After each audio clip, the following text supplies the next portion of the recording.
यहाँ पे 5 बहनें हैं जिनको शहादा लेना है, अगर आप पांचों का साथ में करा दें।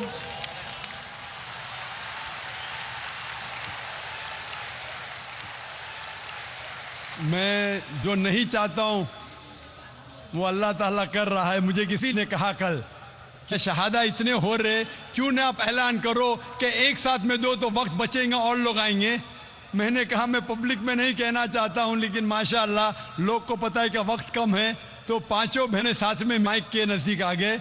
मैं सिर्फ ये पूछना चाहता हूँ पांचों बहनों से, क्या कोई भी आप पे ज़बरदस्ती कर रहा है इस्लाम कबूल करने के लिए? कोई आप पे दबाव डाल रहा है इस्लाम कबूल करने के लिए?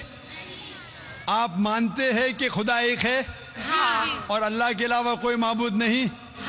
आप मानते हैं कि मोहम्मद सल्लल्लाहु अलैहि वसल्लम आखिरी पैगंबर है?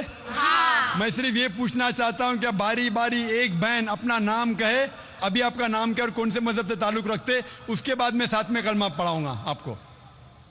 मेरा नाम कुसुम पाटिल है, मैं इस्लाम कबूल करना चाहती हूँ। दूसरी बहन अपना नाम फरमा सकती है? मेरा नाम है निर्मला शैलेंद्र गायकवाड़, मगर मेरे शोहर भी उधर आए कलमा पढ़ने के लिए। तो शोहर भी आ सकते हैं। जो भी भाई, अभी वक्त कम है, जो भी भाई और बहन इस्लाम कबूल करना चाहते वो माइक नंबर 1, 2 और 3 पे साथ में आ सकते हैं। 3, 4, 5 वक्त कम है, टाइम लिमिट है हमारे पास। जो भी इस्लाम कबूल करना चाहते हैं माइक्रोफोन के नज़दीक आ सकते हैं, माइक नंबर 1, 2 और 3। आप अपना नाम बोलिए। तीसरी बहन नाम बोलिए सिर्फ अपना। My name is Shweta. Okay, चौथी बहन। I'm a Catholic and I can't disclose my name. I'm no sorry. Problem, नाम डिस्क्लोज करने की जरूरत नहीं। पांचवी बहन। This is Samta over here. I want to accept Islam. माशाल्लाह। भाई लोग उस माइक नंबर 2 पे कितने भाई हैं जो इस्लाम कबूल करना चाहते? कितने? एक। इस माइक्रोफोन पे 1, 2, 3, 4, 5, 6, 8, 1 और 5, 14। आप सब लोग से पूछना चाहता हूँ, आप पे कोई भी जोर जबरदस्ती कर रहा है इस्लाम कबूल करने के लिए? नहीं। कोई भी आप पे दबाव डाल रहा है? नहीं। आप अपनी मर्जी से इस्लाम कबूल करना चाहते? जी हाँ। आप मानते हैं कि खुदा एक है? जी हाँ। और अल्लाह के अलावा कोई माबूद नहीं? जी हाँ। आप मानते हैं कि मोहम्मद सल्लल्लाहु अलैहि वसल्लम आखिरी पैगंबर है? जी। आप सिर्फ अपना नाम कीजिए भाई साहब। आपका नाम अगर कहना चाहते, नहीं कहना चाहते तो नहीं भी कह सकते। नाम? नितेश। हितेश। एक के बाद एक अपना नाम बोल सकते? हीरा। 2 हो गए माशाल्लाह। 2 लोग उधर? हाँ, 2। माशाल्लाह 2 हो गए, तो 10 और 5, 15। भाई साहब? शैलेंद्र गायकवाड़। शैलेंद्र गायकवाड़। दूसरा? उमेश। माशाल्लाह। तीसरा? संदीप जाट फ्रॉम एमपी। चौथा? गणेश नारायण दास। पांचवा? जी मेरा शंकर राम। छठा? शंकर मोटे। सातवां? मोहन मेघवाल। आठवां? मेरा नाम फूलचंद है। माशाल्लाह। 8 भाई इधर, 2 भाई उधर, 5 बहन इधर, 15। सब लोग को साथ में मैं कलमा पढ़ाऊंगा इंशाअल्लाह। अल्लाह ने आपको हिदायत दी है, आप इसको दोहराइए। अरबी में बाद में तर्जुमा करूंगा। अशहदु अल्लाह इलाहा इल्लल्लाह व अशहदु अन्ना मुहम्मदन अब्दुहु व रसूलुहु। मैं गवाही देती हूँ और देता हूँ कि अल्लाह के अलावा कोई माबूद नहीं और मोहम्मद सल्लल्लाहु अलैहि वसल्लम उसके बंदे और पैगंबर है। माशाल्लाह। अल्लाह सुब्हानहू व तआला आप सबकी जिद्दोजहद को कबूल फरमाए। मैं अल्लाह सुब्हानहू व तआला से दरख्वास्त करता हूँ, दुआ करता हूँ कि अल्लाह सुब्हानहू व तआला आप सबको इस दुनिया और आखिरत में इसका अजर दे, और दुआ करता हूँ कि आप सबको जन्नत फिरदौस दे, और इस दुनिया में जो भी आपकी मुश्किलात है उसे दूर करे। और मैं दरख्वास्त करता हूँ हमारे मुसलमान भाइयों और बहनों से कि जब भी नौ मुस्लिम इस्लाम में आता है, हमारा फ़र्ज़ है कि उनकी मदद करे, उनको कोई तकलीफ़ है वो दूर करे। वो अगर जानना चाहते इस्लाम के बारे में कुछ इल्म, तो आप उन्हें दीजिए, इंशाअल्लाह आपको सवाब मिलेगा। और ये हो सकता है कि ये हमारा ज़रिया भी बने जन्नत के लिए। मैं आप सबको कहता हूँ जो लोग ने इस्लाम कबूल किया, मैं आपसे कहता हूँ कि आप मेरे लिए भी दुआ कीजिए और इस इदारे के लिए भी दुआ कीजिए ताकि अल्लाह सुब्हाना व तआला हमारे इस काम को भी कबूल फरमाए। शुक्रिया। मैं गुजारिश करूँगा इस पीस कॉन्फ्रेंस में तकरीर करने वाले तमाम मुकर्रिरीन से कि वो ऊपर तशरीफ़ लाएँ स्टेज पे। मौलाना मोहम्मद अशफाक साहब सलफ़ी, अबुल आस साहब वहीदी, अबू ज़फ़र हसन नदवी, मुकीम अहमद फैज़ी, डॉक्टर उबैदुल्लाह फ़हद, तारिक अब्दुल्ला, मुस्तफ़ा नदवी, मुबारक कापड़ी, डॉक्टर आर के नूर, सनाउल्लाह मदनी, डॉक्टर शुएब सैयद, रफ़ीक मदनी, अतहर ख़ान, निसार नाडियाडवाला, शमीम अहमद फ़ौज़ी, अब्दुल बासित मदनी, अकबर अली। अब मैं गुजारिश करता हूँ सबसे पहले वल्आन अनाल्तमिस मिन फ़ज़ीलत शेख अली अहमद अल-हुज़ैफ़ी अन यतक़द्दम लना बिकलिमातिन तौजीहिया फ़ी अक़ल्ल वक़्तिन मुमकिन। अहमद अली हुज़ैफ़ी फ़लियतफ़ज़्ज़ल मशकूरन। बिस्मिल्लाहिर्रहमानिर्रहीम। अल्हम्दुलिल्लाहि रब्बिल आलमीन व सल्लल्लाहु व सल्लम व बारक अला सय्यिदिल अंबिया'i वल मुरसलीन व इमामिल मुत्तक़ीन सय्यिदिना व नबीना मुहम्मद व अला आलिहि व सहबिहि अजमईन। अय्युहा अस्सामिऊन अलकिराम من المسلمين وغير المسلمين، المشهد الذي ترونه يغني عن أي تعبير. العيان يغني عن الخبر. أختم هذه المشاركة المباركة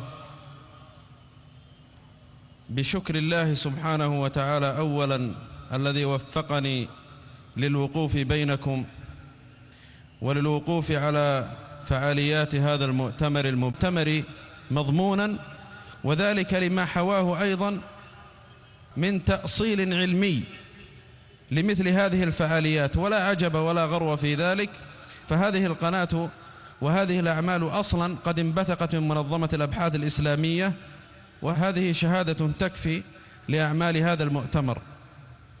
ثم أيضاً ما ينهجه من الوسطية والاعتدال في المنهج، ويدل لذلك هذا الحوار المفتوح وهذا اللقاء الحاشد الذي يشهده الجميع ويشاهده ويسمعه، وما نرى من النقاش الهادف الشفاف الصريح المباشر الذي لا يمكن أن يتطرق شك إليه. هذه كلها تشير إلى أن هناك عملاً وأن هناك رجالاً مخلصين أوفياء يعملون بجد وهمة وإخلاص، ولله الحمد والمنة.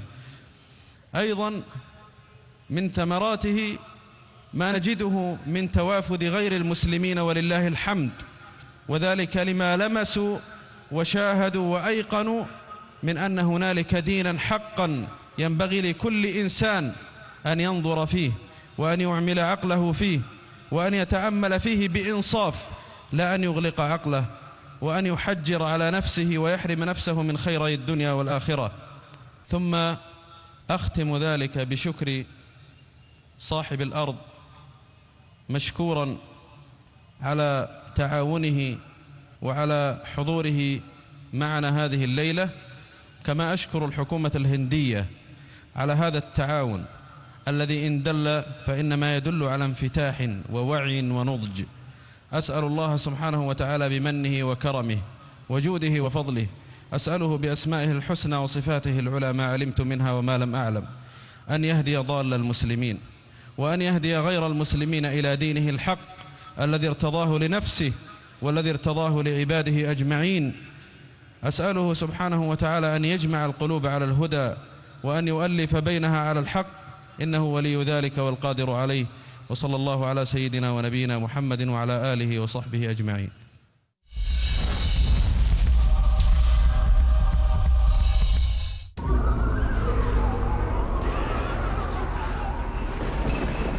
क्या है जादू टोना की हकीकत?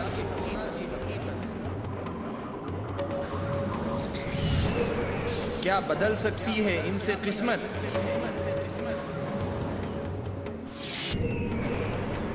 क्या जरूरी है जिन्नात का डर?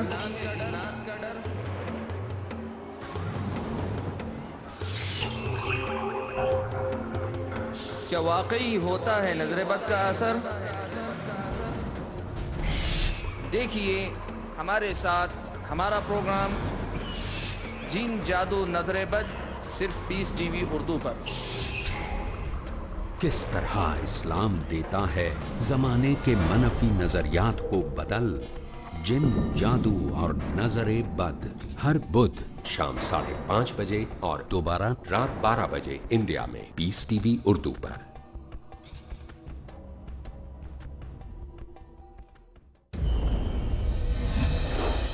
क्या आपके जहन में है कुछ शुकूक व शुबहात?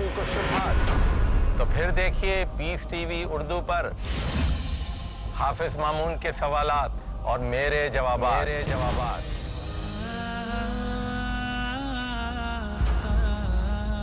प्रोग्राम है कुरान के साये में। मैं हूं खलीलुर रहमान चिश्ती। जानिए जिंदगी का वो मुकम्मल नजरिया जिसमें अल्लाह ने बयान किए हैं अहकामात दोनों जहान की कामयाबी के बारे में। कुरान के साये में हर पीर रात 9:30 बजे और दोबारा सुबह 7 बजे इंडिया में पीस टीवी उर्दू पर। आखिरत आसान उसकी जिंदगी आसान है। सरपरस्ती जिसकी हर पल कर रहा कुरान है। इय्याका नअबुदु व इय्याका नस्तईन। ऐ परवरदिगार हम सिर्फ तेरी ही बंदगी करते हैं और करेंगे और सिर्फ तुझ ही से मदद चाहते हैं। तौहीद से राब्ता शिर्क से फासला। और ये हिदायत की वो नेमत है जो इंसान दस बस्ता अल्लाह के हुजूर दुआ करता है इहदिनस सिरातल मुस्तकीम। नेकियों का जज्बा रखता है अल्लाह का मोमिन बंदा। ऐ परवरदिगार हमारी रहनुमाई फरमा दे, हमें उस रास्ते पर चला दे, हमें हमारी मंजिल मकसूद तक पहुंचा दे। डॉक्टर आरिफ इसरार अहमद। अल्लाह की बंदगी पर कायम रहना और इस बंदगी के कौल करार को निभाना। दोनों जहां की कामयाबी के लिए मजबूत करें ईमान। दरसे कुरान। अगला प्रोग्राम पीस टीवी उर्दू पर।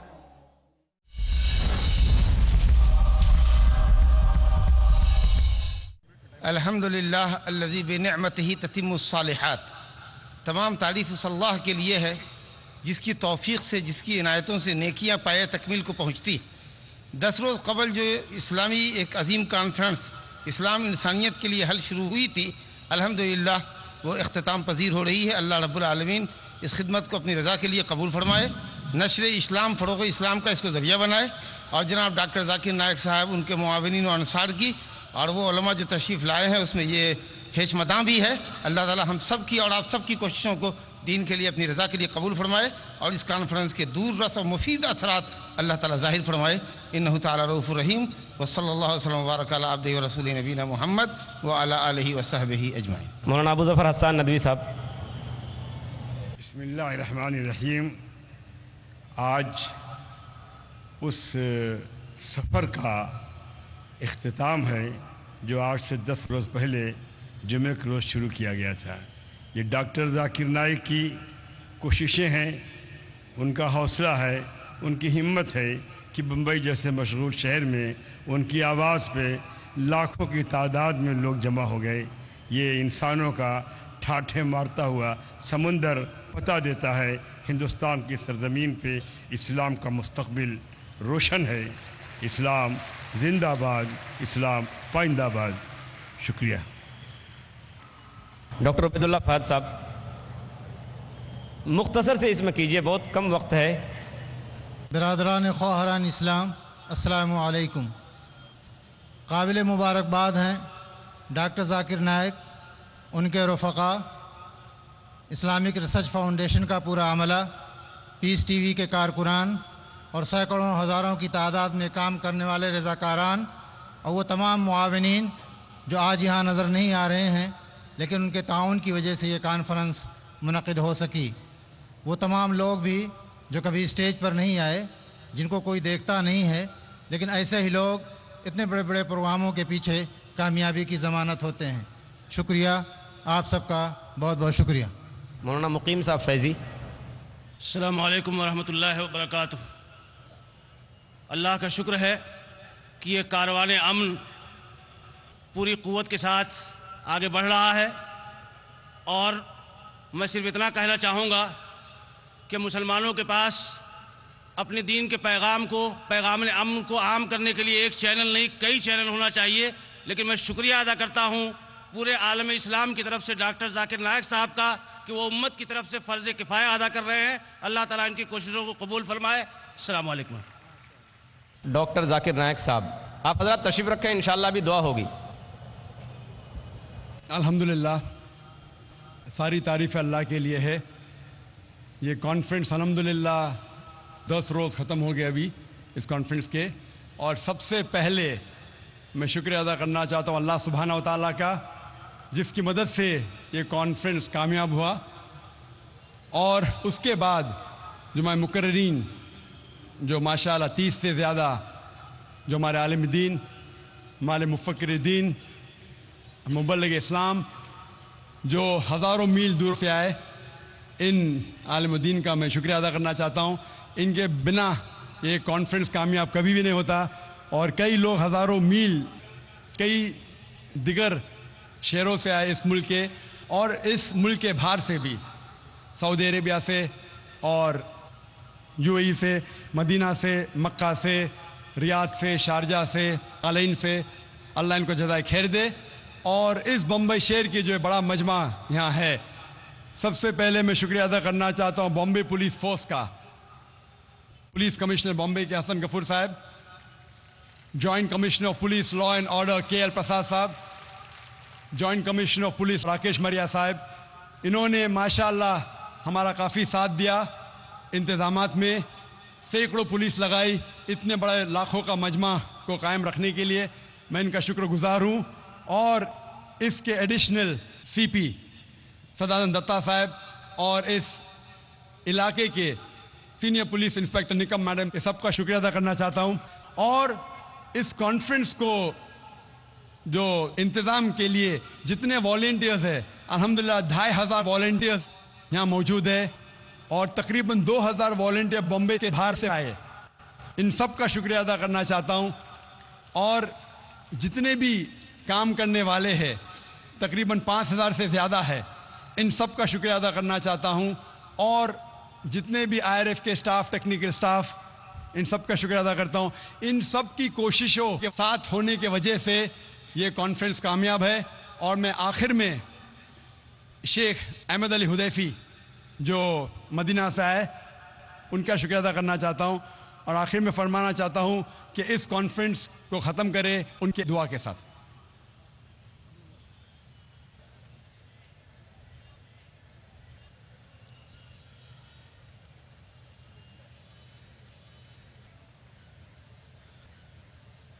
اللهم لك الحمد كما ينبغي لجلال وجهك وعظيم سلطانك. اللهم لك الحمد في الآخرة والأولى، ولك الحمد ملء السماوات وملء الأرض. اللهم لك الحمد كالذي نقول وخيرا مما نقول. اللهم لك الحمد كالذي تقول لك الحمد بما أنعمت علينا وخلقتنا ورزقتنا وهديتنا وعلمتنا وأنقذتنا وفرجت عنا. اللهم لك الحمد بالقرآن، ولك الحمد على نعمة الإيمان. اللهم لك الحمد حمدا لا ينفد أولاه ولا ينتهي أخراه. اللهم صل وسلم على سيدنا ونبينا وحبيبنا محمد سيد الأولين والآخرين، وعلى آله وأزواجه وذريته وأصحابه وأتباعه إلى يوم الدين. اللهم لك الحمد، اللهم لك الحمد على أن جمعتنا في هذا المكان المبارك. اللهم إنا نسألك كما جمعتنا في هذا المكان المبارك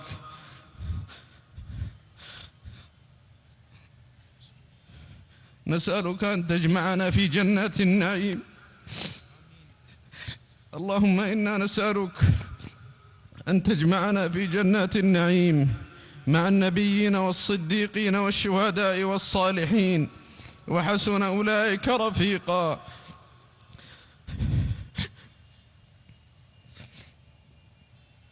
اللهم اجعل هذا الاجتماع اجتماعا مرحوما، واجعل تفرقنا بعده تفرقا معصوما. اللهم لا تجعل فينا شقيا ولا محروما.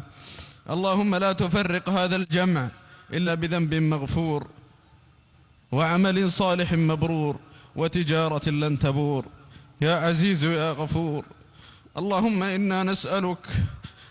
إنا نسألك أن تجمع القلوب على الهدى وأن تؤلف بيننا على التقوى. اللهم اجعلنا هداة مهتدين غير ضالين ولا مضلين. اللهم واجعلنا من حملة هذا الدين. اللهم أقر بنا عين نبينا صلى الله عليه وسلم. اللهم أبلغ هذا الدين ما بلغ الليل والنهار. اللهم ثبت من أسلم هذه الليلة على دينك. اللهم وفقه لهداك. اللهم أرشده يا رب العالمين لما اختلف فيه من الحق بإذنه، إنك سميع الدعاء. اللهم إنا نسألك في هذه الليلة المباركة ألا تدع لنا ذنبا إلا غفرته، ولا هما إلا فرجته، ولا كربا إلا نفسته، ولا دينا إلا قضيته، ولا مبتلا إلا عافيته، ولا مريضا إلا شفيته، ولا حاجة من حوائج الدنيا والآخرة هي لك رضا ولنا فيها صلاح إلا قضيتها ويسرتها برحمتك يا أرحم الراحمين. اللهم أحينا على ملة الإسلام. اللهم وتوفنا على ذلك.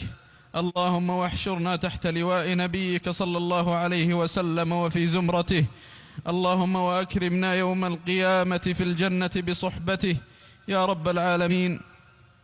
اللهم إنا نسألك الجنة وما قرب إليها من قول وعمل، ونعوذ بك من النار وما قرب إليها من قول وعمل، يا سميع الدعاء.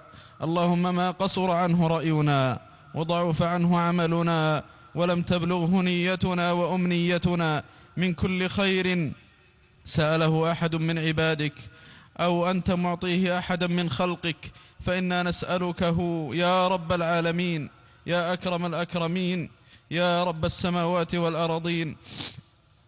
اللهم إنا نسألك العفو والعافية والمعافاة الدائمة التامة في الدين والدنيا والآخرة. اللهم إنا نعوذ برضاك من سخطك وبمعافاتك من عقوبتك، وبك منك لا نحصي ثناء عليك أنت كما أثنيت على نفسك. اللهم صل وسلم وبارك على سيدنا ونبينا محمد وعلى آله وصحبه أجمعين في الليل إذا يغشى والنهار إذا تجلى. اللهم صل وسلم عليه ما بقي الليل والنهار. اللهم صل وسلم عليه في الآصال والأسحار. وآخر دعوانا أن الحمد لله رب العالمين.